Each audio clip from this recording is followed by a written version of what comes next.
Bonjour, nous profitons des derniers rayons de soleil de cet après-midi d'automne pour vous proposer une vidéo sur l'alimentation crue. Nous venons de terminer une série d'ateliers cuisine santé sur l'alimentation crue. Alors pas que sur l'alimentation crue, on a travaillé sur ce qu'étaient les enzymes, sur ce qu'étaient les vitamines, où on les trouvait et où était l'intérêt de manger cuit ou cru, dans quelles circonstances, et on a décliné ça avec pas mal de recettes. Donc aujourd'hui, je vais vous faire un petit résumé, pas vraiment un résumé de tout ce qu'on s'est dit dans ces ateliers, il y en a eu 4, mais au moins la conclusion de ce qu'il faut faire, enfin à mon sens, de ce qu'il faut faire en termes d'alimentation entre le cuit et le cru. Et puis je vous ferai une petite démonstration de 2 recettes faciles à faire, une recette sucrée avec des fruits et une recette de fermentation. Alors, cuit ou cru, qu'est-ce qu'on fait ? Alors on a le débat, évidemment, on est dans l'ère des grandes modes culinaires, des modes d'alimentation. Donc vous avez le courant des crudivores, le courant des véganes, le courant des paléos, etc. Moi je suis plutôt du genre de dire ni l'un ni l'autre. Il faut que chacun comprenne ce qui se passe pour lui, au moment où ça se passe d'ailleurs, parce qu'au fil du temps on change aussi beaucoup.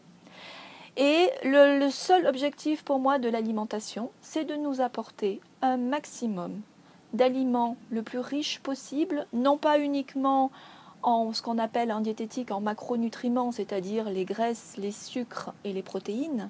Ça, on le sait, tout le monde sait à peu près, c'est indiqué sur toutes les étiquettes de ce qu'on achète, on sait qu'il y a des protéines dans la viande, on sait, etc. Mais au-delà de ça, nous sommes tous en carence de vitamines, de minéraux. Et là, on est dans le domaine des micronutriments. Et l'objectif d'une bonne alimentation, c'est de nous apporter quantité de micronutriments, en plus de l'équilibre en macronutriments, qui est quand même plutôt facile à avoir.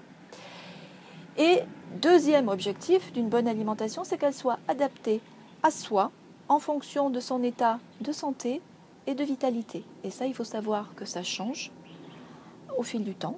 C'est-à-dire que chacun, à un moment donné, on va être plus fatigué, on va avoir le foie un peu chargé, on va avoir les intestins un peu paresseux, puis ensuite ça évolue. Et en fonction de ça, on doit être capable d'adapter son alimentation. Et dernier point primordial, on va y revenir, c'est de savoir adapter son alimentation aux besoins qui changent en fonction des saisons. On ne tient plus du tout compte des saisons, c'est vrai qu'on dit qu'il n'y a plus de saison, mais bon, il y a quand même des saisons. Et en fonction des saisons dans la nature, on ne va pas trouver les mêmes aliments et on doit être capable de comprendre ça et de savoir qu'il faut un minimum suivre les saisons et adapter son alimentation en fonction des changements de lumière, des changements de chaleur ou de froid, etc. Voilà, donc ça c'est à mon sens, les 2 grands objectifs et uniques objectifs d'une bonne alimentation. Alors maintenant, si on en vient un peu plus en détail sur les débats du cuit et du cru. Pourquoi est-ce qu'il faudrait manger plutôt cru ? Plutôt cru, c'est évident qu'il nous faudrait du cru parce que dans les aliments qui ne sont pas transformés, qui ne sont pas cuits trop longtemps, on va avoir quantité de minéraux, de vitamines, d'enzymes et de fibres qui n'auront pas été ni transformées ni détruites. Et c'est bien de ça dont on parle. Il nous faut ces micronutriments en bonne quantité.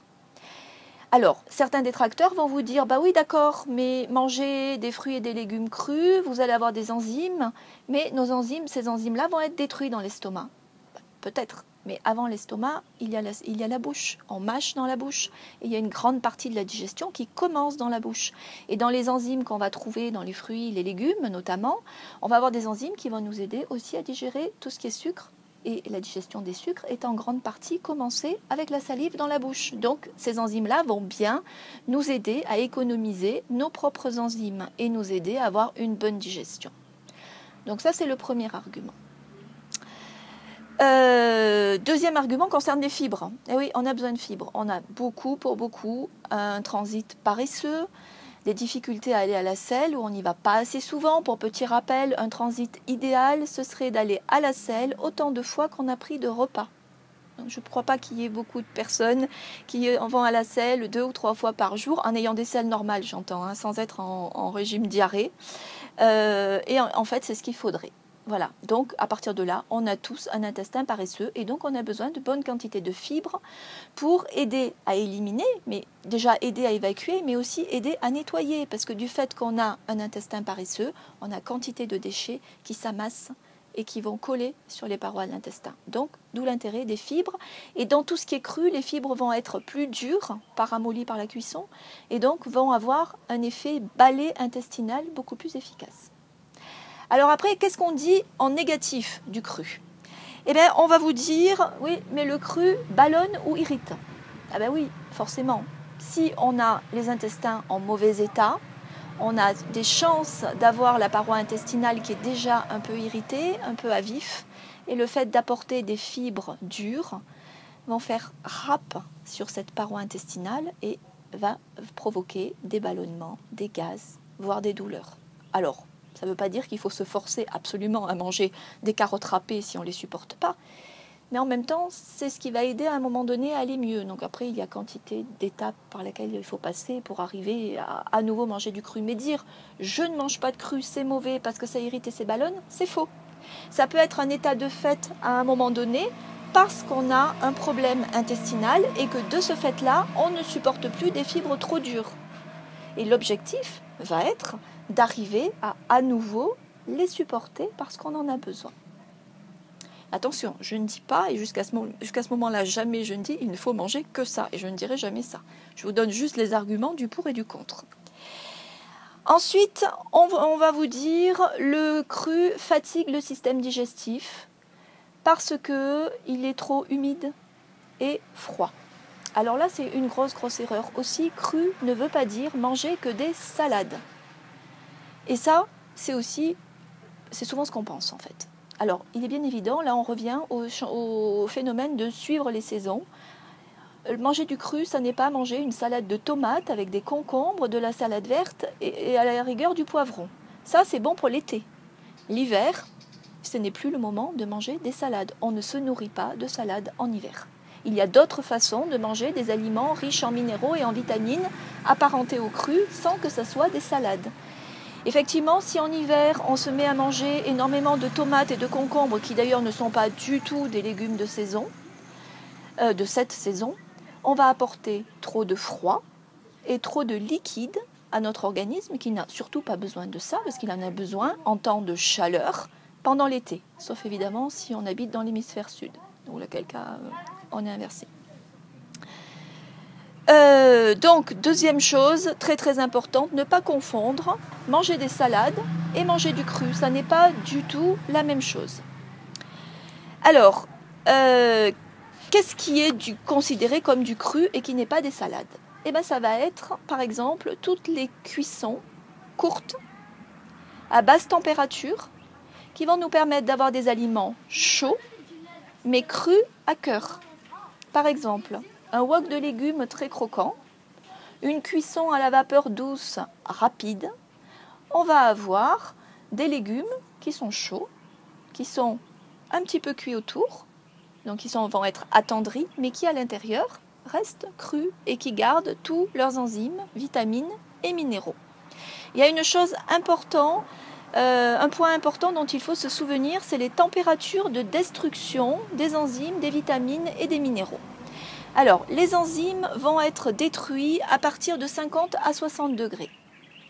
Les vitamines, elles, sont détruites, je ne dis pas de bêtises parce qu'il y a deux chiffres que je confonds. Les vitamines, oui, sont détruites au-delà de 110 degrés, sauf la vitamine C qui est beaucoup plus fragile, qui elle va être détruite à 60 degrés. Et les minéraux, eux, sont détruits à partir de 100 degrés. Enfin, détruits, ça veut dire qu'ils vont précipiter. Ils vont se cristalliser, du coup, ils ne seront plus du tout assimilables. C'est pour ça que souvent on fait l'amalgame, on va vous dire, entre un légume cuit et cru, il va y avoir plus, par exemple, de potassium en poids. Oui, puisqu'il a précipité, il a changé de forme, mais il sera plus assimilable par l'organisme. Il sera beaucoup mieux assimilé sur un légume qui sera beaucoup moins cuit. Donc, dans les modes de cuisson, on va avoir tout ce qui est cuisson à température basse, cuisson courte. Et là, on reste dans quelque chose qui s'apparente à du cru. Autre façon de manger du cru, par exemple en entrée, sans manger de la salade, on peut faire des soupes de légumes crus. Donc là, il s'agit juste de mixer les légumes. Et on peut ajouter de l'eau chaude pour avoir une soupe chaude, mais qui reste quand même crue. Et puis, on oublie souvent toutes les autres modes de transformation des aliments, qui sont des modes de transformation traditionnels, qui se sont perdus au cours de notre histoire, pour beaucoup, qui reviennent un petit peu, mais de façon très minoritaire, très marginale, pardon, plutôt. Ça va être la fermentation. C'est un mode de transformation des aliments qui était un mode traditionnel pour conserver les aliments d'une saison sur l'autre et pouvoir les manger. Ça va être la déshydratation ou le séchage. Tous les fruits secs, par exemple, c'était un mode de conservation des fruits pour en avoir tout l'hiver. Et puis, la germination. La germination est aussi un mode de transformation et permet de manger des aliments qui ne seraient pas mangeables crus en l'état. Et là, ça nous donne des aliments, ces trois transformations-là, des aliments qui sont tout à fait assimilables, avec une digestion facile et qui apportent quantité de vitamines, de minéraux et des fibres. Voilà, en gros, ce que je voulais vous dire sur pourquoi manger du cru, pourquoi manger du cuit. Alors, oh non, dernier point, j'oublie un dernier point important. Dans les points négatifs du cru, il y a un point quand même qui est primordial et qui est le plus important, non pas les histoires de liquide, de froid, etc., qui sont des faux problèmes, mais dans les aliments crus, on trouve très souvent ce qu'on appelle des antinutriments. Ça va être des substances qui ont leur rôle dans l'aliment, dans le légume, dans les graines, pour les protéger, pour les aider à se développer, mais qui nous, une fois ingérés, va nous empêcher d'absorber, voire détruire certains nutriments. Par exemple, dans le blanc d'œuf, on va trouver une substance qui va nous empêcher d'assimiler la vitamine B8. Dans les graines, tous les oléagineux, les graines, tout ce qui est graines, tournesol, les amandes, les noix, voilà, absolument toutes. On va avoir autour, les légumineuses aussi, on va avoir autour de la graine une substance qui permet de la défendre et qui lui permet de se conserver, de pouvoir se replanter des mois ou des années plus tard dans le sol et de donner une plante. C'est une substance qui s'appelle, il y en a plusieurs, mais entre autres l'acide phytique. Et cet acide-là va nous empêcher d'absorber les minéraux. Donc il est important d'apporter une transformation aux graines et aux oléagineux avant de les manger. Soit on les fait germer, soit on les fait pré-germer, soit au moins on les fait tremper une nuit et on les reste bien. Voilà, après il y a quantité d'autres. Dans certains légumes par exemple, on va trouver certaines substances qui vont empêcher une enzyme qui va empêcher d'absorber la vitamine C, qui va détruire la vitamine C. Voilà. Donc ça veut dire qu'on ne doit pas manger que du cru non plus. La cuisson a effectivement des vertus, à condition de ne pas trop cuire, de ne pas cuire à température élevée et pas trop longtemps. Et le fait de faire tremper, de faire blanchir, souvent suffit. Il suffit par exemple les choux, vous pouvez manger du brocoli, du chou-fleur, des choux. Vous faites bouillir une casserole d'eau, vous trempez vos choux juste 1 minute dans l'eau bouillante, vous les sortez. Et là, ils sont juste tendres comme il faut. Vous avez enlevé toutes les substances gênantes. Ils se digèrent parfaitement bien et vous pouvez avec ça faire des soupes, en faire des taboulés ou en faire un wok en le refaisant sauter rapidement avec d'autres légumes. Voilà. Alors maintenant, nous allons passer, je vais vous proposer 2 recettes. Alors, une recette sur les fermentations. Les fermentations, alors là, c'est le mode alimentaire le plus oublié souvent. Je ne sais même pas si je l'ai cité, les fermentations, si je l'ai cité. Alors, dans les fermentations, on va avoir quoi ? On va avoir les lactofermentations. La choucroute, c'est une lactofermentation traditionnelle. On va avoir le kéfir en boisson. Mais on peut avoir aussi des boissons traditionnelles comme par exemple la bière. Une vraie bière artisanale, c'est une bonne fermentation. On peut avoir des fromages traditionnels, des yaourts traditionnels. Alors j'insiste sur traditionnel, pas industriel. Industriel, il n'y a plus grand-chose en fermentation. Il faut vraiment que ça soit artisanal ou traditionnel ou fait maison. À partir du moment où l'aliment est fermenté, les molécules sont transformées, elles sont beaucoup plus faciles en assimilation, en digestion. Et en plus de ça, on va avoir dans l'aliment des bactéries qui vont être des bonnes bactéries et qui vont nous permettre d'ensemencer et d'enrichir naturellement notre population bactérienne et notamment notre flore intestinale. Donc c'est ce qui va se passer avec les lactofermentés. Alors les lactofermentés, c'est ce que j'entends le plus souvent. Souvent on a du mal avec le goût des légumes lactofermentés. Souvent au début, c'est vrai que c'est des goûts qu'on a complètement perdus. On a été éduqué avec des goûts totalement différents de ces goûts-là. Ça paraît souvent acide, amer, un peu trop fort. Alors je vais vous montrer une recette et puis je vais vous donner quelques trucs et astuces pour pouvoir rééduquer notre palais à ce goût-là en y allant par paliers et en commençant par fabriquer à la maison ces lactofermentés de façon plus douce et moins surprenante au niveau du goût pour les manger. Et la deuxième recette, ça sera une petite recette toute bête pour introduire dans l'alimentation, puisque là on est en hiver et qu'on a besoin de fruits secs. Ça va être des concentrés, des condensés, les fruits secs. Une recette de compote crue de pommes avec de la purée d'amandes et des pruneaux. Voilà, on s'y met, on commence à cuisiner.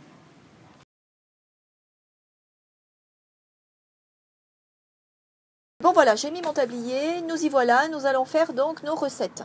Alors les lactofermentés, d'abord qu'est-ce que c'est les lactofermentés? C'est une technique traditionnelle de conservation des légumes, ce qui était le cas par exemple de la choucroute. On va placer des légumes coupés dans un mélange de saumure, c'est-à-dire d'eau et de sel, qui va déclencher dans un bocal fermé, ce qui va déclencher une fermentation et va permettre de pouvoir conserver plusieurs mois, voire plusieurs années les dits légumes.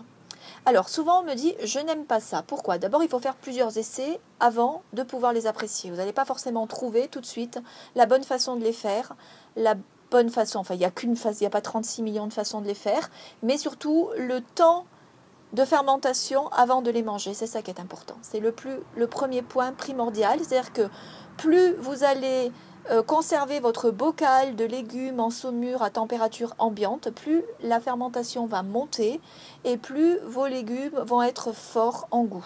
Et c'est souvent sur ce goût-là, avec ce goût-là qu'on a du mal au début. Soit on aime beaucoup, soit ça a du mal à passer. Donc il faut faire plusieurs essais et puis diminuer le temps de fermentation jusqu'au moment où vous arrivez à quelque chose qui vous convient. Et après, vous verrez qu'avec le temps, une fois que le palais s'est habitué à ces goûts-là, on peut augmenter le temps de fermentation et même on prend goût pour que ça soit de plus en plus fort. Autre truc et astuce, c'est au lieu de mettre des gros morceaux de légumes, on va faire par exemple comme la choucroute, mettre des légumes coupés très fins ou même râpés. C'est ce qu'on va faire là. Là, je vais vous proposer, alors regardez, là j'ai deux bocaux. Là, c'est de la choucroute. Enfin, choucroute, c'est pas vraiment de la choucroute, mais c'est du chou, donc on peut dire quand même que c'est de la choucroute avec des pommes. Et ça a été coupé très très finement avec des petits morceaux de pommes et du curry. Alors, on n'est pas obligé tout de suite d'aller dans des goûts un petit peu bizarres comme ça. On y vient progressivement. Donc là, je vais vous proposer quelque chose de plus simple. On va faire de la betterave et de la carotte râpée avec du gingembre. Tout simplement, on va remplir notre bocal et verser la saumure. Plus vous coupez vos légumes fins, plus ils vont être transformés par la fermentation rapidement et plus le goût va être doux, à condition de ne pas les laisser trop longtemps. Alors, on y va.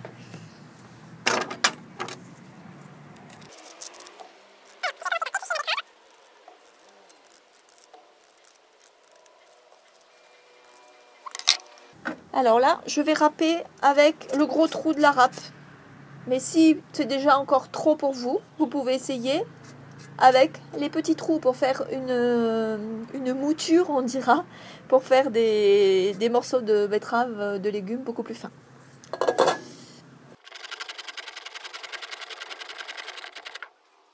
Donc là, j'ai un petit bocal, ça doit suffire. Je vais passer à mes carottes.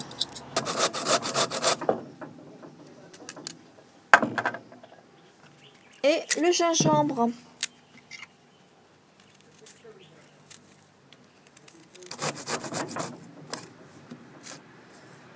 Voilà, on mélange bien.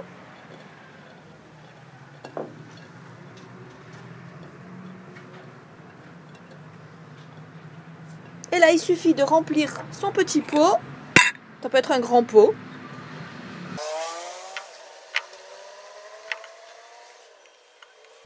On tasse bien.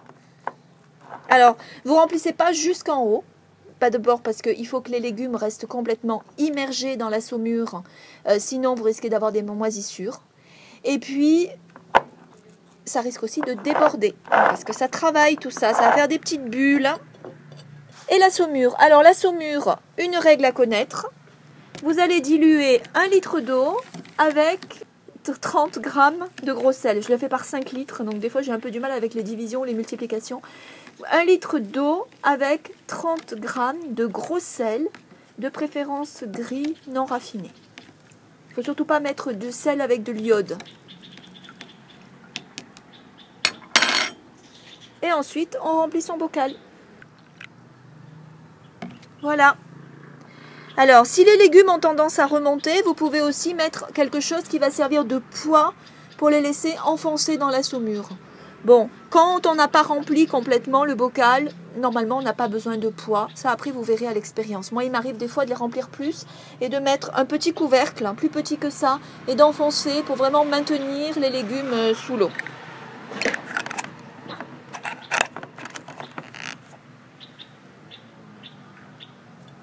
Voilà, on ferme son bocal et c'est prêt. Non, c'est pas vraiment prêt. Non, la préparation est terminée. Là, vous laissez ça dans un coin de la cuisine pendant, vous allez voir. Idéalement, pour que la fermentation soit suffisante, il faudrait le laisser 2 à 3 semaines. Après, ça dépend de la température chez vous. S'il fait chaud, ça va être plus court. Moi, je vous conseillerais d'essayer d'abord une semaine, de l'ouvrir, de goûter. Et puis de bien le refermer. Le tout, c'est de prendre un ustensile bien propre. Et vous verrez en fonction du goût si ça vous plaît, si ça vous plaît pas, si vous voulez essayer en le laissant plus longtemps ou si c'est trop. Et à ce moment-là, vous recommencez avec un bocal et vous le mettez moins de temps. Essayez de faire des mélanges au début plutôt simples, pas chercher des choses compliquées, des légumes que vous aimez déjà bien, que toute la famille aime bien. Et puis, dès que la fermentation est arrivée au moment où ça vous suffit, à ce moment-là, vous le placez tout de suite au réfrigérateur, ça n'ira pas plus loin et gardera le même goût. Sachez qu'avec une lactofermentation, on ne peut jamais s'intoxiquer et que vous pouvez garder votre bocal pendant au moins 1 année avec 0 risque. Alors, comment ça se mange ? Évidemment, il ne faut pas la faire cuire, sinon vous perdez toutes les bactéries. Vos légumes sont déjà transformés par la fermentation, donc pas besoin de cuisson. Vous mangez ça avec une viande. En accompagnement, ça fait un petit goût un peu comme les cornichons en fait, donc ça peut être un très bon condiment en accompagnement d'une viande. Si vous faites des morceaux un peu plus gros, ça peut être très très bon à l'apéritif. Sinon, en entrée, alors les salades, je viens de vous dire avant qu'il ne fallait pas manger de salade l'hiver, mais l'hiver par exemple, vous pouvez manger une salade de céleri rave au gingembre. Le céleri rave est vraiment un légume d'hiver qu'on peut se permettre de manger cru aussi un petit peu en entrée l'hiver, et vous pouvez ajouter des lactofermentés. Vous pouvez faire par exemple un plat de lentilles germées chaud et ajouter des lactofermentés dedans. Le tout, c'est de ne pas les faire cuire. Ça va donner un petit coup acidulé qui va relever très agréablement la lentille qui va être un petit peu fade.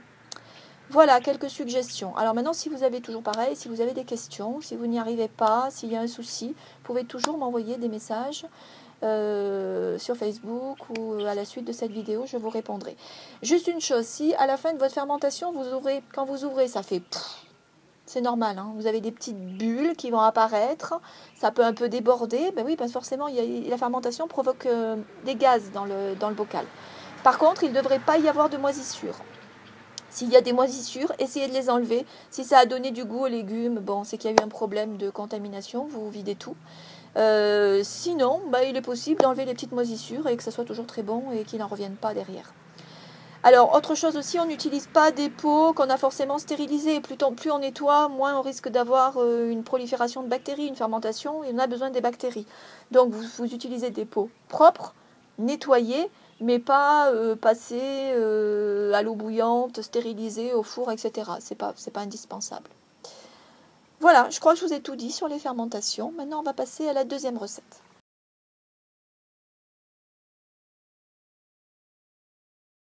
Alors, deuxième recette, ça va être des fruits cette fois-ci. Alors, c'est vrai que l'hiver, on a parfois, même souvent, moins envie. D'abord, il y a moins de fruits à disposition. Et puis, on a un peu moins envie de manger des fruits. Il faut toujours manger des fruits, mais on a moins envie. Alors, dans les fruits de saison, vous allez avoir la banane qui est très intéressante. Dans les agrumes, les agrumes, tout le monde n'arrive pas à en manger avec bonheur. La mandarine, en principe, oui. Et puis, on va avoir les fruits secs. Les fruits secs, c'est des fruits qui vont nous apporter un concentré de sucre et qui vont être plus nourrissants et qui vont mieux nous caler et mieux nous satisfaire en hiver certainement. Alors là, je vais vous proposer une recette à la fois crue et à la fois crue forcément, parce que vous en va avoir de la pomme. Et on va avoir des pruneaux. Donc crus, mais pas crus, cueillis de l'arbre. On a quand même une transformation, c'est-à-dire des prunes séchées. Je vais vous proposer d'ajouter dans cette petite compote de la crème d'amande et puis un petit peu de miel. Voilà, donc que des produits naturels. Ça va être une bonne façon de manger des fruits de façon peut-être un peu plus naturelle pour l'hiver, je dirais, de faire une compote qu'on peut manger tiède. On n'est pas forcément obligé de la faire cuire. On peut la faire cuire si on en a envie, mais après c'est quelque chose qui se mange bien cru et qui va bien caler. Ça peut faire un bon petit déjeuner, un goûter. Alors, on va éplucher nos pommes, vous allez voir, fait en 2 secondes.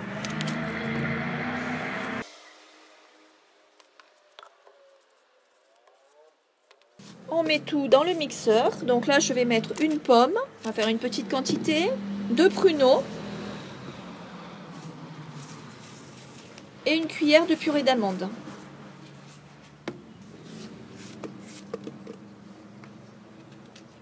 Alors, les pruneaux, très très important, les fruits secs, vous les faites tremper toujours une nuit dans l'eau et vous les rincez bien.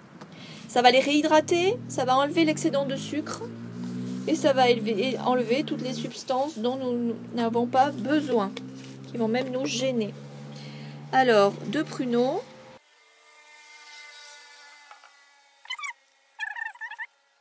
Une cuillère de purée d'amande, mais une bonne cuillère.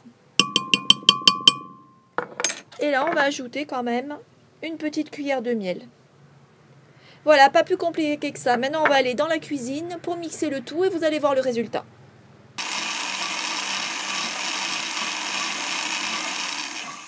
Et voilà, une petite compote pleine de bonnes choses pour le goûter ou pour le petit déjeuner. Bon appétit, essayez, vous me direz, vous pouvez utiliser des dattes aussi ou des abricots secs. Enfin, faites les recettes selon votre bon vouloir. Je vous donne juste un chemin, puis après vous pouvez décliner comme vous voulez. Voilà, je vous dis à très bientôt. Portez-vous bien.